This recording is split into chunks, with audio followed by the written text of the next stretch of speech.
सोबत महायुती म्हणून मुंबईत निवडणूक लढण्यास नवाब मलिकांमुळे अडथळा निर्माण झाल्याची सूत्रांची माहिती आहे। भाजपने मलिकांच्या नावाला कडाडून विरोध दर्शवलाय, तर राष्ट्रवादी मलिकांच्या नेतृत्वात मुंबईत लढणार असल्याची माहिती आहे। राष्ट्रवादी जर मलिकांच्या नेतृत्वात लढेल तर भाजपचा विरोध असेल असं स्पष्ट करण्यात आलं।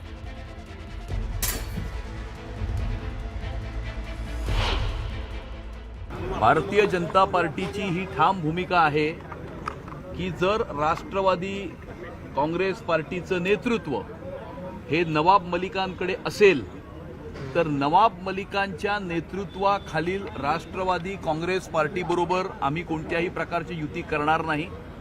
नवाब मलिकांचं नेतृत्व नसेल तर राष्ट्रवादी काँग्रेस पार्टीबरोबर युती करण्यास आमचा कुठलाही विरोध नाही, परंतु नवाब मलिकांचं नेतृत्व हे भारतीय जनता पार्टीला कदापि मान्य नाही आणि नवाब मलिक बरोबर कोणत्याही प्रकारचे संबंध भारतीय जनता पार्टी ठेवणार नाही।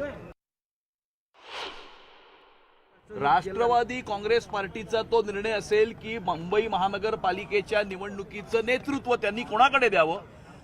आमची भूमिका ठाम आहे, नवाब मलिककडे जर नेतृत्व असेल तर भारतीय जनता पार्टी नवाब मलिकच्या नेतृत्वाखालील राष्ट्रवादी काँग्रेस पार्टी बरोबर कोणत्याही प्रकारची युती करणार नाही, कारण नवाब मलिकवर गंभीर अशा प्रकारचे आरोप आहेत, मनी लॉन्ड्रिंगचे आरोप आहेत, दाऊदशी संबंधाचे आरोप आहेत, राष्ट्रविरोधी देशविघातक शक्तींशी सलोख्याचे संबंध असलेल्या व्यक्तीबरोबर भारतीय जनता पार्टी कोणत्याही प्रकारचे काहीही संबंध ठेवणार नाही।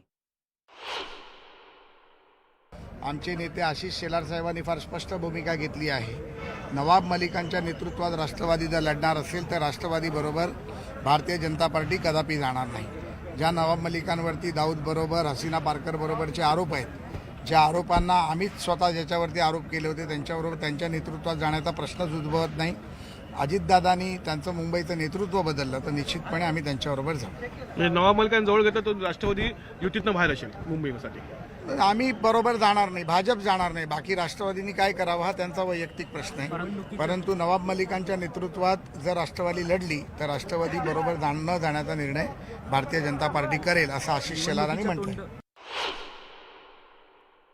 नवाब मलिक जे आहेत ते मागच्या वेळेला सभागृहामध्ये जाऊन कुठे बसले होते, काय सांगितलं त्यांनी, एकमेकाला पत्र लिहिण्याची नाटकं करतात। हे मुख्यमंत्री आणि उपमुख्यमंत्री कडेकडेला बसतात आणि पत्र कसली लिहितात। मी स्वतः ज्या वेळेला नवाब मलिक आमच्याबरोबर नाही असं सांगितलं त्यावेळेला नवाब मलिकांचा सीट नंबर काय आहे आणि तो सीट नंबर कोण देतं, अध्यक्षांच्या ऑफिसमधून दिला जातो, सचिवालयातून दिला जातो। त्यावेळेला मी ते बघितलं की नवाब मलिकांना इकडे जरी बसायला लावलं असलं तरी सत्ताधारी पक्षाच्या बाजूलाच नवाब मलिकांचा सीट नंबर होता। याचा अर्थ की हे लोकांना वेडे समजतात आणि वेडे बनवतात। भाजपच्या सर्व्हेमध्ये मुस्लिम बहुल भागात भाजपला विरोध होत असून एकनाथ शिंदेंना पसंती मिळत असल्याचं समोर आलंय। या सर्व्हेत मुंबईतील 18 वॉर्डमध्ये 70% मुस्लिम बहुल भागामध्ये भाजपला विरोध होत असला तरी एकनाथ शिंदेंच्या नावाला पसंती असल्याचं निदर्शनास दिसून आलंय। या 18 वॉर्डमध्ये एकनाथ शिंदेंनी उमेदवार दिला तर त्याचा फायदा पक्षाला होईल, कारण एकनाथ शिंदेंच्या लाडक्या बहिणीचा प्रभाव हा मुस्लिम महिलांमध्ये असल्याचं समोर आलंय। नाही, असं काय कुठल्या जागा देण्याचा घेण्याचा असा काही विषय नाही, परंतु मी एकच सांगतो, आम्ही योजना करताना कुठे भेदभाव केलेला नाही। सर्व समावेशक अशा योजना आम्ही केलेल्या आहेत आणि विकास करतानाही काही फरक केला नाही आणि लोकाभिमुख कल्याणकारी योजना, लाडकी बहीण योजना करताना देखील आम्ही कुठलाही भेदभाव केलेला नाही। भाजप प्रदेशाध्यक्ष रवींद्र चव्हाण आणि उपमुख्यमंत्री एकनाथ शिंदे यांच्यामध्ये आगामी महापालिका निवडणुकीत महायुतीच्या अनुषंगाने अत्यंत महत्त्वाची बैठक पार पडली। रवींद्र चव्हाण आणि एकनाथ शिंदे यांच्या बैठकीत आगामी निवडणुकीबाबत अखेर तोडगा निघाला। भाजप प्रदेशाध्यक्ष रवींद्र चव्हाण यांनी गुरुवारी उपमुख्यमंत्री एकनाथ शिंदेंची भेट घेतली। यावेळी राज्यातील सर्व महापालिका निवडणुका महायुती म्हणून एकत्र लढण्यावर चर्चा झाली असल्याचं रवींद्र चव्हाणांनी स्पष्ट केलं। मुंबईसह ठाण्यात 100% युती करण्याचा निर्णय झाल्याची माहितीही त्यांनी दिली, तर इतर महापालिकांमध्ये कमिटी तयार करून युतीचा फॉर्म्युला ठरवण्यासाठी चर्चा करावी लागणार असंही रवींद्र चव्हाणांनी स्पष्ट केलं। तर नवी मुंबई पालिकेसंदर्भात भाष्य करताना वैर हा शब्द राजकारणात असूच शकत नाही, राजकारणात मित्रत्व नेतृत्व कधी होईल हे सांगता येत नाही असं सूचक विधान त्यांनी केलं. दुसरीकडे राज्यात महापालिका निवडणुका जानेवारीत होण्याची शक्यता असून जिल्हा परिषदेच्या निवडणुका लांबण्याची शक्यता असल्याचं त्यांनी स्पष्ट केलं. मुंबई महानगरपालिका आणि प्रमुख महानगरपालिका यामध्ये कोणत्याही परिस्थितीमध्ये युती व्हायलाच हवी या मताशी सर्व वरिष्ठांनी ठामपणे सांगितलं. आणि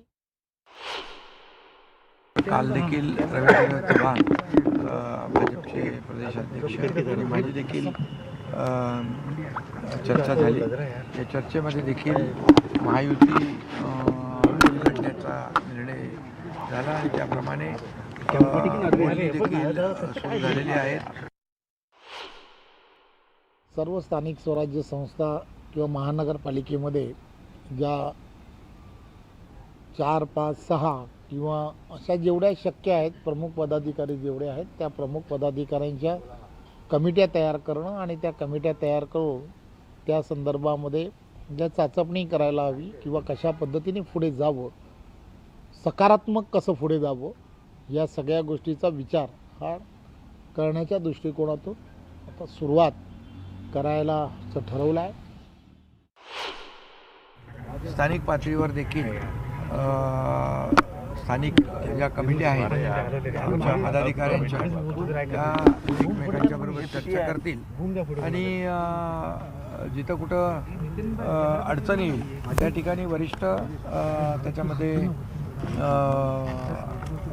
हस्तक्षेप करून तिथली अडचण दूर करतील.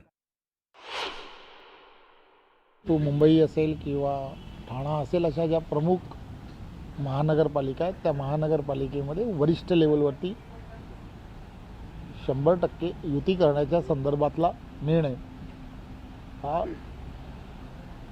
वरिष्ठांनी सर्वांनी मिळून घेतलेला आहे. असं कोणालाही बाजूला ठेवण्याचा विषय नाही. आम्ही महायुती म्हणूनच लढणार आहोत.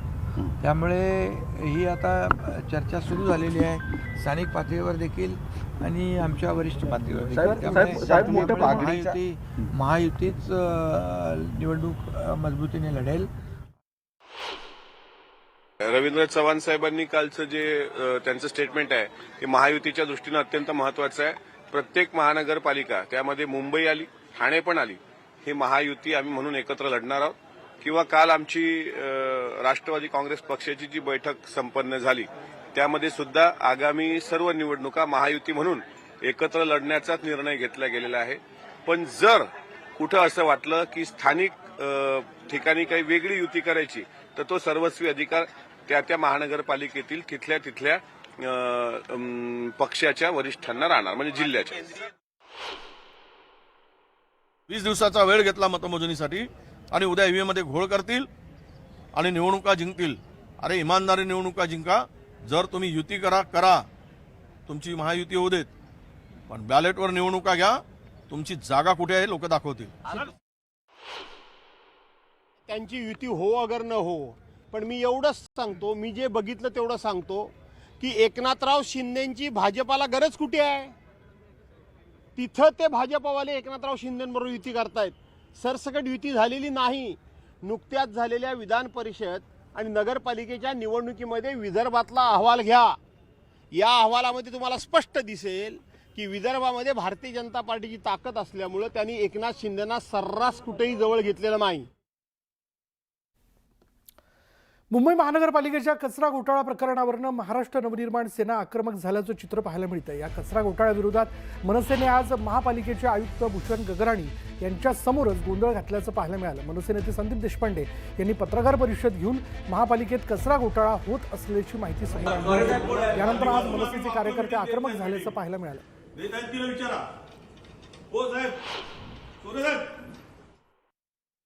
कचऱ्याच्या कंत्राटामध्ये कशा पद्धतीने घोटाळा होतोय, कंत्राटदार कशा पद्धतीने कार्टेल करतायत, त्यांनी आपापसात कशा पद्धतीने कामं वाटून घेतली आहेत आणि कोणाला कुठली कामं मिळणार आहेत हे टेंडर जाहीर होण्याच्या आधी आम्ही आपल्याला सगळ्यांना सांगितलं होतं. त्यानंतर आम्ही वारंवार 3-4 वेळेला आयुक्तांना पत्र लिहिली, त्यांना भेटीची वेळ मागितली, ते आम्हाला भेटायला तयार नाही. काल जेव्हा आमचे संतोष धुरी, केतन नाईक, निलेश हे आमचे सहकारी जेव्हा आयुक्तांकडे गेले की तुम्ही आम्हाला भेटीची वेळ का देत नाही, तर त्यांनी आम्हाला असं उत्तर दिलं की भेटायची गरज नाही, आम्ही जे काय आहे ते लिखित रिप्लाय देऊ. तो अजून तरी काय आमच्याकडे आलेला नाही. मग आम्हाला भेटायची गरज नाही असं आयुक्त म्हणतात, मग कंत्राटदारांना आयुक्ताला भेटायची गरज काय आहे, हा आमचा प्रश्न आहे.